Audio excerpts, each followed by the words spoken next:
మన ప్రభువును రక్షకుడైన యేసుక్రీస్తు సర్వశక్తిగల నామంలో లైఫ్ చర్చ్ వైజాగ్ నుండి మీకు శుభములు. మీరంతా క్షేమమని, అనుదినము దేవునితో గడుపుచు ఆధ్యాత్మిక మేళ్ళు పొందుచున్నారని నమ్మి దేవాదేవుని ఎంతగానో స్తుతిస్తున్నాను. ఈ హోప్ ఫర్ టుడే వాక్య ధ్యానాలను మీ ముందుకు మేము తీసుకొని రావడానికి, ప్రార్థనాపూర్వకంగా తీసుకొని రావడానికి దేవుడు మాకు చూపుతున్న కృపను బట్టి కూడా దేవుని ఎంతగానో స్తుతిస్తున్నాను. కీర్తన గ్రంథం నుండి 147వ కీర్తన గ్రంథం నుండి 147వ కీర్తన 3వ వచనాన్ని నేను చదువుతున్నాను. 3వ వచనం: గుండె చెదరిన వారిని ఆయన బాగు చేయువాడు, వారి గాయములు కట్టువాడు. గుండె చెదరిన వారిని ఆయన బాగు చేయువాడు, వారి గాయములు కట్టువాడు. ఒకానొక ఇంగ్లీష్ తర్జుమాలో ఈ గుండె చెదరిన వారిని ఆయన బాగు చేయువాడు అన్న మాట దగ్గర He renews our hopes అన్నారు. He renews our hopes అన్నాడు. గుండె చెదరిన వారిని ఆయన బాగు చేయువాడు అన్నప్పుడు, నిరాశతో కృంగిపోయి నిర్లిప్తమైనటువంటి స్థితిలో ఉన్నప్పుడు, ఎటు వెళ్ళాలో దిక్కుతోచని స్థితిలో ఉన్నప్పుడు ఆయన బాగు చేయువాడు అనే ఆలోచన అక్కడ స్ఫురిస్తుంది. He renews our hopes అన్నాడు.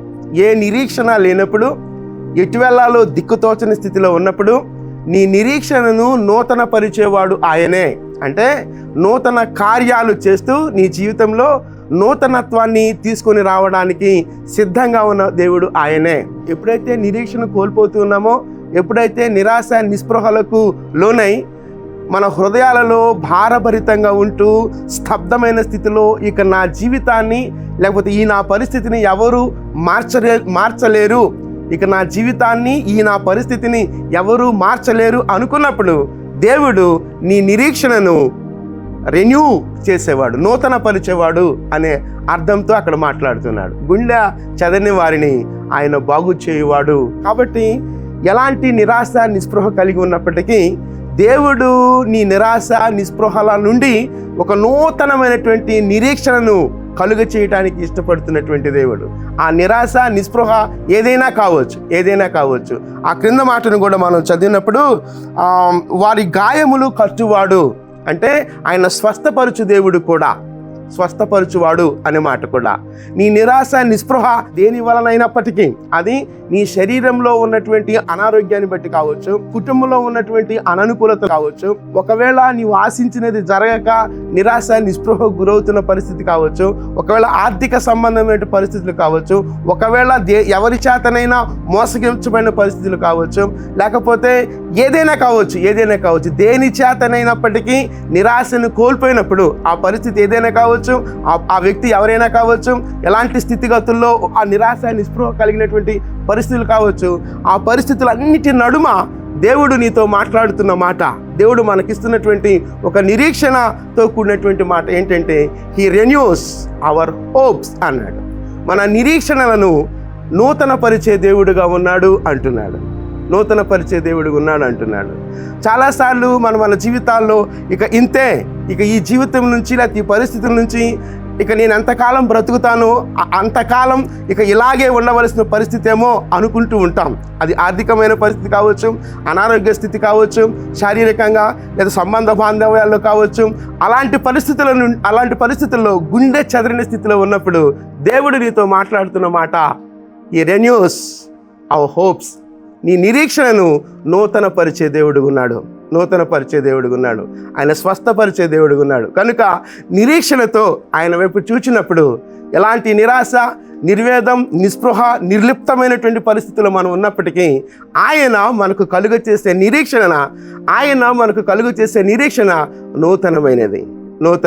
కనుక ఆయన ఇచ్చే ఆ నూతనమైన నిరీక్షణ పొందుకుంటూ విశ్వాసంలో బలపరచబడుతూ, బలాన్ని పొందుకుంటూ ఉన్నటువంటి పరిస్థితి ఏదైనా కావచ్చు, ఆ పరిస్థితులను అధిగమిద్దాం. ఆ పరిస్థితుల నుండి లేవడానికి దేవుని సన్నిధి నుంచి బలాన్ని తెచ్చుకుందాం. మన నిరీక్షణను నూతన పరిచే దేవుడు ఆయనే. దేవా, నా నిరీక్షణను నూతన పరిచు ప్రభువా అని ఆయన పాదాల చెంత చేరదాం. తప్పకుండా అది శారీరక బలహీనత కావచ్చు, అనారోగ్యం కావచ్చు, ఆర్థిక పరిస్థితులు కావచ్చు, సంబంధ బాంధవ్యాలు కావచ్చు, మన కుటుంబాల్లో ఉన్నట్టు అననుకూలతలు కావచ్చు. ఏ అననుకూలతను బట్టి నిరీక్షణ కోల్పోతూ ఉన్నావో ఆ పరిస్థితి నుండి దేవుడు మనల్ని లేవనెత్తడానికి, ఆ పరిస్థితి నుంచి దేవుడు మనకు బలాన్ని ఇవ్వడానికి, ఆ పరిస్థితుల నుండి దేవుడు మన నిరీక్షణను నూతనపరచడానికి ఇష్టపడుతున్న దేవుడు. దేవుని పాదాల దగ్గర చేరి, దేవా నా నిరీక్షణను నూతనపరచు ప్రభా, నేను చాలా నిరాశ నిస్పృహలో ఉన్నాను ప్రభా, నా నిరీక్షణను నూతనపరచు ప్రభా అని ప్రార్థన చేద్దాం. తప్పక ఆయన బలపరిచే దేవుడు, తప్పక ఆయన మనలను బలపరిచే దేవుడు, తప్పక మన నిరీక్షణను నూతనపరిచే దేవుడు ఉన్నాడు. చిన్న ప్రార్థన మీరు ఎక్కడున్నప్పటికీ మీకు అభ్యంతరం లేకపోతే నాతో కలిసి ఏకీభవించాలని మనం చేస్తున్నాను. చిన్న ప్రార్థన. కృపగలిగిన దేవా, దయగలిగిన మా తండ్రి, మీ కృపా కార్యాలు మా జీవితాల్లో నెరవేర్చే దేవుడుగా ఉన్నావు ప్రభా, మీకు స్తోత్రాలు. మా నిరీక్షణను నూతనపరిచే దేవుడుగా ఉన్నావు ప్రభా. ఎలాంటి పరిస్థితుల్లో నా తండ్రి నిరాశ, నిస్పృహ, నిర్వేదం, నిర్లిప్తత కలిగినటువంటి పరిస్థితుల్లో ఉన్నప్పటికీ మా నిరీక్షణను నూతనపరిచే దేవుడుగా మీరున్నారు ప్రభా. అందును బట్టి మిమ్మల్ని స్తుతిస్తూ మీ పాదాల చెంత చేరి మీ ఆలోచన కొరకై, మీ నడిపింపు కొరకై మమ్మల్ని మేముగా సమర్పించుకుంటూ సమస్త ఘనత, మహిమ, ప్రభావాలు మీరొక్కరే పొందుకోమని యేసుక్రీస్తు నామములో ప్రార్థించి వేడుకొనుచున్నాం తండ్రి. ఆమేన్.